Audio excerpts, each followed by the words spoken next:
Son Duarte Guerreiro, alumno do IES Nosa Señora dos Ollos Grandes, e vou contar de que trata o meu proxecto STEM titulado Materiais construtivos e procesos de deterioro da Catedral de Lugo e da Capela do Carme.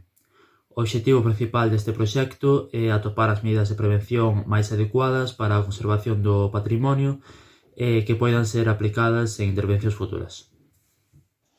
Ambos monumentos están construídos case na súa totalidade con granito, a rocha máis utilizada en Galicia para a construción.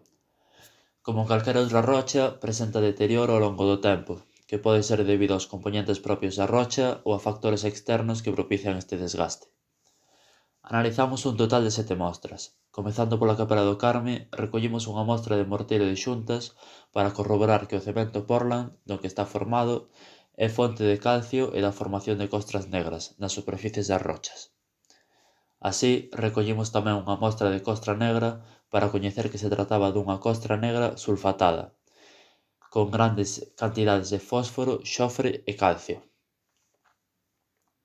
No caso da catedral, unha das mostras foi recollida dunha columna de mármore, polo que establecimos como hipótese que se trataba dunha rocha caliza metamorfizada.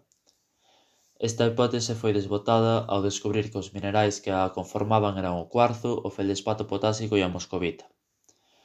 As 4 mostras restantes foron recollidas en distintas fileiras dunha mesma fachada, para corroborar se as sales solubles foron a causa da súa desplacación.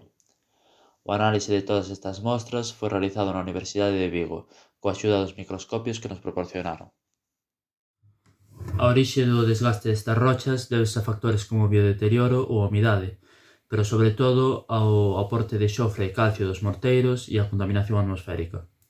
Por iso, presentamos como proposta peatonalizar o tramo da Ronda da Muralla que afecta aos dous monumentos para así reducir a contaminación e preservar o patrimonio cultural.